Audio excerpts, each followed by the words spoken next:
Good afternoon, everyone. Good afternoon. Let me start by saying to all of the leaders here, thank you. Thank you. To the members of our United States Congress on both sides of the aisle who helped pass the COVID-19 Hate Crimes Act. Thank you.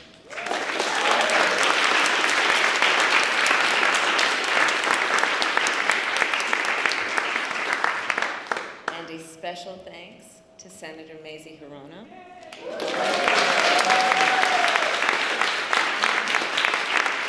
and Congresswoman Grace Meng,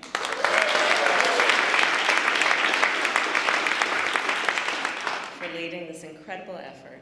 And I know you did not do it alone. And there are many more. I could name a couple of whom I will. Among them, Senator Tammy Duckworth,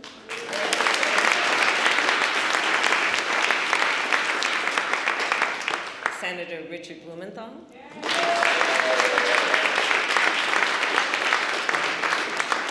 Senator Jerry Moran, Congresswoman Judy Chu,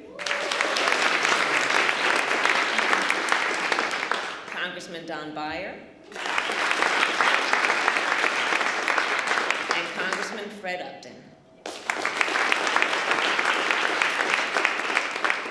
Because of you, history will remember this day and this moment when our nation took action to combat hate. Thank you all. Around this time last year, when I was in the Senate, Senator Hirono and Senator Duckworth and I introduced a resolution in the United States Senate condemning the rise of anti-Asian sentiment in our country. At that time, more than 1,100 anti-Asian hate incidents had been reported since the start of the pandemic. Today, that number is more than 6,600. And I'm talking about incidents where businesses are being vandalized in our biggest cities and in our smallest towns. I'm talking about a 61-year-old man getting kicked in the head, 2 elderly women being stabbed while waiting for the bus, 8 people in Atlanta getting shot on a Tuesday night. This violence, it did not come from nowhere, and none of it is new.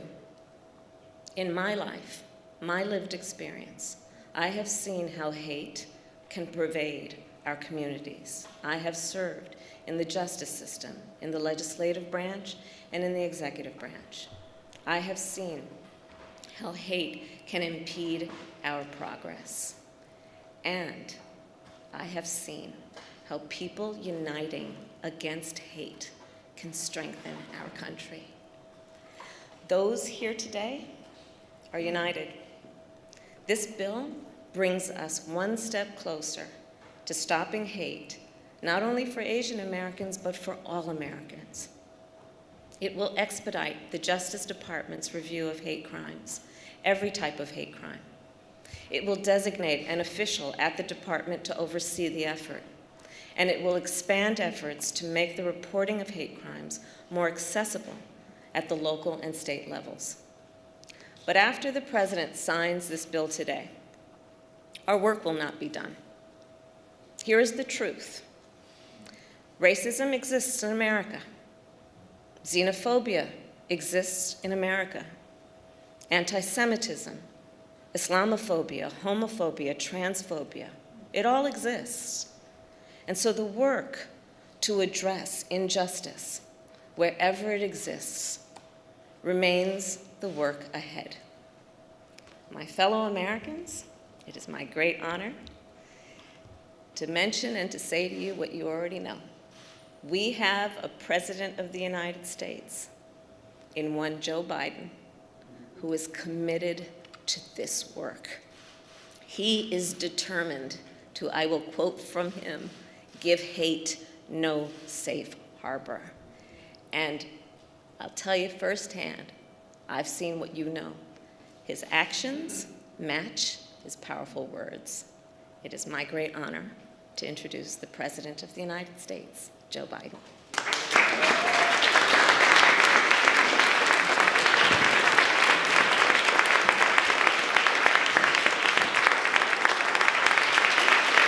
Thank you.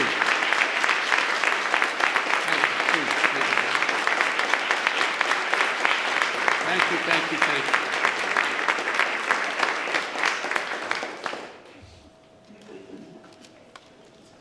Susan, progress is possible. We're moving. Good afternoon, everyone. I said from the beginning of my campaign, Madam Speaker, that the campaign for president throughout, and you would call me and tell me, keep it up, was about bringing people together, about uniting the country. We need to unite as one people, one nation, one America. And that was the thing I was most often criticized about, saying, how can you unite the country? We must unite the country. I said it in my kickoff speech in Philadelphia. I said it again when I spoke at Gettysburg. And I emphasized it in my inaugural address. A lot of people, press to elected officials, were somewhat skeptical of that could be done. It's just beginning, but I'm confident we can do this and so much more. And I believe with every fiber of my being that there are simple core values and beliefs that should bring us together as Americans. One of them is standing together against hate, against racism, the ugly poison that has long haunted and plagued our nation. Today, I can say that because of all of you, many of you sitting right in front of me, you've taken that first step. It's an important step. I'd like to thank the Congress and the members who are here today, Democrats and Republicans, who came together to get the Covid-19 Hate Crimes Act on my desk. Well, on a desk I'm about to sign on. But I want to thank the Majority Leader Schumer, and I want to thank Speaker Pelosi for your leadership. I also want to thank the leader from the state of Kentucky for letting it go forward. It's important. It's important. Most of all, Maisie, or Senator, I called you Maisie. I apologize, Maisie. I call Chuck anyway, yeah. Senator Hirano, Senator Tammy Duckworth, who helped deliver this 94-1 vote. When you get involved, Tammy, you don't screw around. You just 94-1. State Representative Grace Meng and Judy Chu, who helped deliver a 364 to 62 vote in the House of Representatives. That's incredible. I also want to thank, as I said, Republican members in Congress for their leadership, including Senator Moran and Senator Collins. I also want to thank as I said, to all of the folks, all the people here today who are involved, and those of you, whether you're in the Congress or not, supporting this effort. I say thank you, thank you, thank you. We got a lot more to do. But we simply haven't seen this kind of bipartisanship for much too long in Washington. You're showing that our democracy can work and deliver for the American people. Just days after the mass shooting in Atlanta area, the Vice President Harris and I, we went down to Atlanta to meet with Asian Americans and the community across Georgia. It was a raw and emotional visit we had. We heard about their pain, their fear, anger, and all that existed in the community, and the feelings were about those feelings that they felt invisible, not seen. We heard how too many Asian Americans have been waking up each morning this past year genuinely fearing for their safety, just opening the door and walking down the street, and safety for their loved ones. The moms and dads, when they let their kids out the door to go to school, were worried. Attacked, blamed, scapegoated, harassed during this pandemic. Living in fear for their lives, as I said, just walking down the street. Grandparents afraid to leave their homes, even to get vaccinated, for fear of being attacked. Small business owners targeted and gunned down. Students worried about two things: COVID-19 and being bullied. Documented incidents of hate against Asian Americans has seen a shocking spike, as the Vice President has outlined at the front of her comments, let alone the ones that have never been reported. Gut-wrenching attacks on some of the most vulnerable people in our nation, the elderly, low-wage workers, women, brutally attacked simply by walking outside or waiting for a bus. Asian American women suffer twice as many incidents of harassment and violence as Asian American men. And the conversation we had in Atlanta is one we're hearing all across the country, that all of this hate hides in plain sight. It hides in plain sight. And too often, it is met with silence. Silence by the media, silence by our politics, and silence by our history. For centuries, Asian Americans, Native Hawaiians, Pacific Islanders, diverse and vibrant communities have helped build this nation only to be often stepped over, forgotten, or ignored. Lived here for generations, was still considered by some the other. It's wrong. It's simply, to use the phrase, it's simply un-American. My message to all of those of you who are hurting is, we see you. And the Congress has said, we see you. And we are committed to stop the hatred and the bias.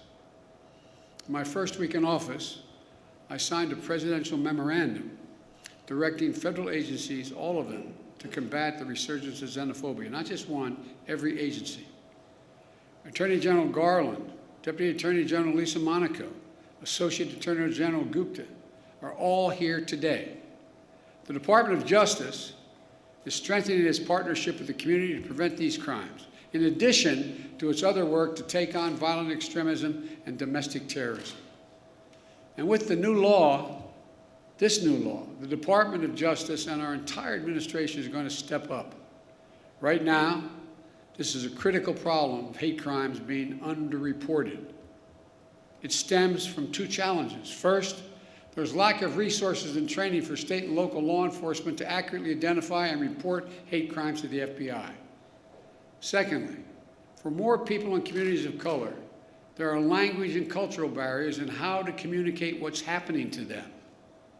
This law is going to make a difference. For example, the Department of Justice will issue clear guidance for state, city, and tribal and law enforcement agencies on how to establish online reporting of hate crimes. It'll work with the Department of Health and Human Services to raise public awareness of COVID-19 hate crimes that occurred during the pandemic. It will also be a devoted official at the Department of Justice whose sole job is to expedite the review of hate crime reports. And thanks to two families here today, the law will help state and local governments ensure hate crime information is more accessible to the public. The family of Heather Heyer, a civil rights activist whose life was taken standing up to Nazis marching from the shadows of vengeance in Charlottesville. And the family of Khalid Jabara, a proud son of a family who's immigrated from Lebanon in search of new beginnings, who was gunned down in front of their home here in America, the United States of America, by a neighbor fueled by hate. Khalid and Heather were murdered on the same day, 1 year apart. Instead of sharing the dreams they had for their children, both families share profound grief. And they've shown incredible courage to turn their pain into purpose. I hope you'll not be offended, but I ask both families to please stand.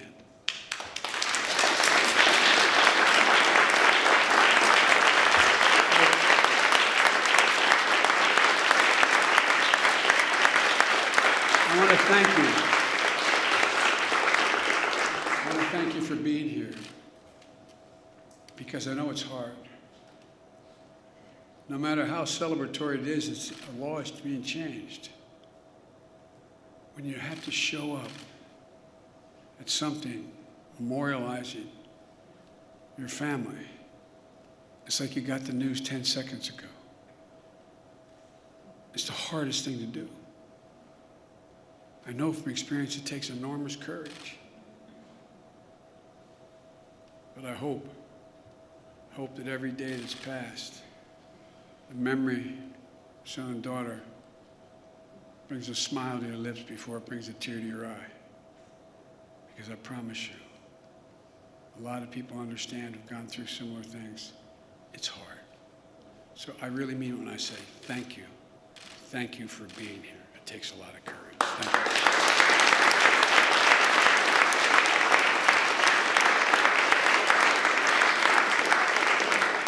Because of you, the amendment named in honor of Khalid and Heather is now law to make sure that hate crimes are more accurately counted and reported, and hopefully leading to a continued focus on ending these crimes. It will provide resources to create specialized hate crimes units. That will also help states create hotlines for hate crimes at state and local levels that will be accessible for people with limited English proficiency. And it provides resources for training for state and local law enforcement to identify, investigate, and report these heinous crimes. But of all the good that the law can do, we have to change our hearts. We have to change the hearts of the American people. Hate can, I mean this from the bottom of my heart, hate can be given no safe harbor in America. I mean it, no safe harbor. It can't be dismissed like, well, that's just what happens. My sister Valerie and I talk about it all the time. You got to speak up. Speak up and speak out. It's on all of us together, to make it stop. My message is to all of those who think this doesn't matter to them, or this is not a problem, look around. Look in the mirror. Look in the eyes of your children. Every one of us are lessened. Every one of us are lessened. And we're all hurt by this hate. And it has a way of seeping sort of through the cracks into communities and children who, in fact, wouldn't have crossed their mind. Words have consequences, as the senator knows. He preaches it. He understands it. Consequences. But silence is complicity. Silence is complicity. And we cannot be complicit. We have to speak out. We have to act. That's what you've done. And I can't thank you enough. I'm proud today. I'm proud today of the United States. I'm proud today of our political system, the United States Congress. I'm proud today that Democrats and Republicans have stood up together to say something. Let me close with this. Grief, as we all know, is universal, but so is hope. So is love. Sounds corny, but it really is. It really is. And hope and love can be contagious. We're the United States of America. We're good and decent people. We're unique among all nations, in that we are uniquely a product of a document, not an ethnicity, not a religion, not a geography, of a document. And think about this, I'm being literal. Uniquely a product of a document that says we hold these truths to be self-evident, that all men and women are created equal, endowed by their Creator with certain inalienable rights, including life, liberty, and the pursuit of happiness. Every time we're silent, every time we let hate flourish, we make a lie of who we are as a nation. I mean it literally. We cannot let the very foundation of this country continue to be eaten away like it has been in other moments in our history and happening again. I looked at this law that you all passed as maybe the first break the first significant break on a moment in our history that has to be turned around. Not Democrat, Republican, has to be turned around. As a consequence, we should do what is required by the obligations of this democracy, by our faith in God and our faith in each other, to do justice, to love mercy, to walk humbly, and as fellow human beings and fellow Americans, remember, we're unique in all of history as a nation. This is the United States of America, for God's sake. And God bless you all, particularly those who push this through and continue to push it. Now I'm going to sign this bill, which is a great honor. I don't know who's calling, but tell them we're busy. I was going to say, unless it was my sister, but she's here. So I'd like to invite to the stage Senator Hirano, Senator Duckworth, Congresswoman Grace Meng, Congresswoman Judy Chu, Congressman Don Beyer, Senator Richard Blumenthal, and Senator Moran, but I don't think he could be here today. Actually, I should put the table down the middle of all of you and sign it down there. But thank you, thank you, thank you.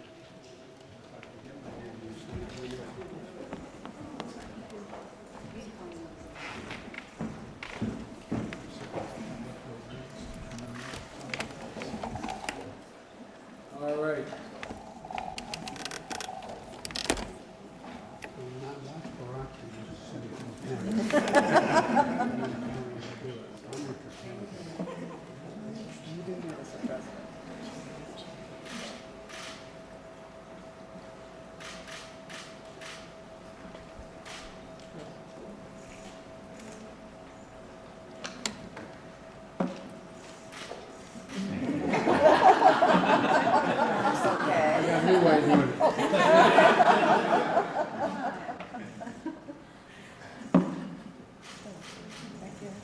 Oh, there you go, sorry. Thank you. Congratulations to you all.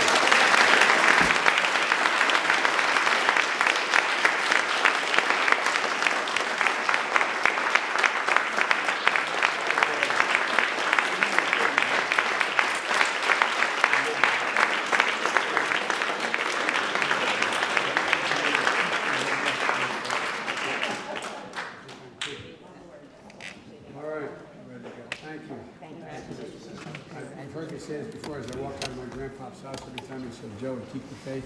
My grandmother said, no, Joey, spread it. Let's go spread the faith. All right. Hey, John.